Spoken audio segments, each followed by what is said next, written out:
Kufaatii barattoota kutaa 12ffaa bara 2015 ilaalchisee walitti bu'insi dhaga'amaa jira.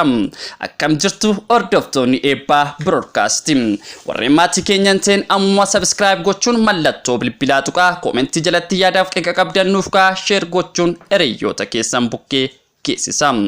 Koreen dhaabbii misoomaa qabeenyaa humna namaa fi teknooloojii mana maree bakka bu'oota uummataa bu'uuni qormaata biyyoolessaa kutaa 12ffaa bara barnootaa 2015 gadi aanaa ta'uusaa ilaalchisee qaamni walabaa hundaa'ee qorannoo akka gaggeessu gaafate. Walitti qabaan koree misoomaa qabeenya namaa fi teknooloojii Dr. Nagarii Leencoo kufaatii barattoota kutaa 12ffaa bara kanaa irratti qorannoon walabaa adeemsifamu yoo jedhani waltajjii mana marii kana irratti ministeerri barnootaa bakka bu'uun kan argaman Profeesar Biraanuu Naggaa immoo ministeerri barnootaa qaama of danda'ee hojjetu waan ta'eef qorannoon addaa qaama walabaan godhamu barbaachisaa miti jechuun yaadicha guutummaa guutuutti mormaniiru. Giraafiin barattoota bara kana qormaata biyyoolessaa fudhatan agarsiisuu fi kaameera akka hubatamutti barattoonni dhibbentaa 96 ol qabxii dhibbentaa 50 gad fidaniiru. Dhibbentaa 3.2 qormaata darbinsaa milkaa'an keessaa ammoo barattoota magaalaa Finfinnee fi naannoo Amaaraatu baay'inaan caala. Video waliin dubbiin jabduu Dr. Nagarii Leencoo fi Profeesar Biraanuu Naggaa qabatee jirtu kun dubbii ijoo marsaalee hawaasaa ta'uun naanna'aa jirti. Waliin dubbiin kun mana maree bakka bu'oota uummataa keessatti dhimma qormaata biyyoolessaa ilaalchise waltajjii marii qaamolee dhimmi ilaallatu gidduutti gaggeeffame irratti kan raawwatame ta'uu miidiyaan biyya keessaa Itiyoo Insider jedhamuun gabaafameera. Walitti qabaan koree dhaabbii misooma qabeenyaa humna namaa fi teknooloojii Dr. Nagarii Leencoo bu'aan qormaata biyyoolessaa bara kanaa rakkoo akka qabuu fi komiin adda addaa irratti ka'aa akka jiru ibsuun dhimmicha ilaalchisee qorannoon gadi fagoo qaama walabaatiin akka gaggeeffamu yeroo gaafatan viidiyoon kun ni mul'isa.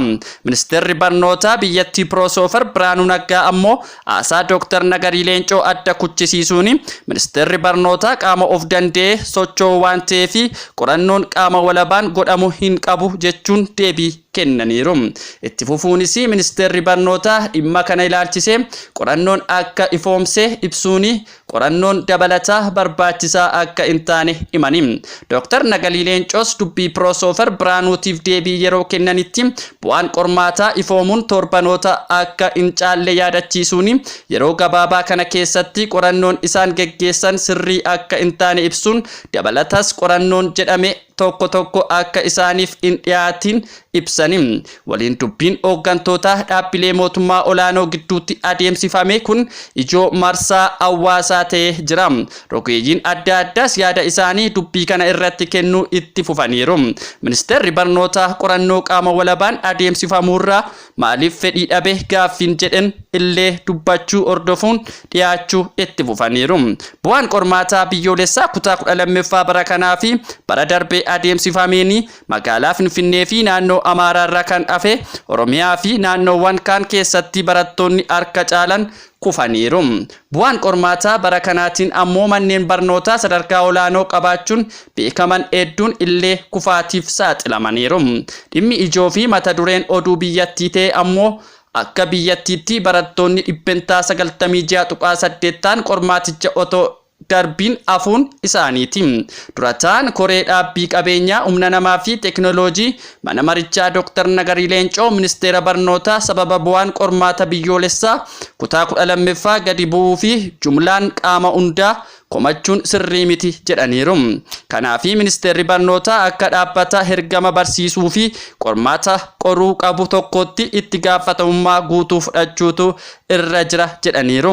Qaamni walabaa hayyoota baruu fi barsiisuu akkasumas ogeessota qormaataa fi imaammata barnootaa irratti walitti dhufanii ijaaramanii bu'aa argame kanaa fi tooftaawwan qormaataa yeroo dhiyoo hojiirra oolfaman sababa isaan bu'aan qormaataa gadi bu'uu keessatti qaban qorachuu qabu jedhaniiru. Egaan kabajamtootaa fi dhaggeeffattoota eebbaa broadcasting qopheessee qindeessee kan sinfaana ture an eebbisaa taakkalaati. Ammas warreen maatii keenyan ta'inni YouTube keenya yookaan immoo toora eebbaa broadcasting subscribe gochuun mallattoo bilbilaa tuqaa.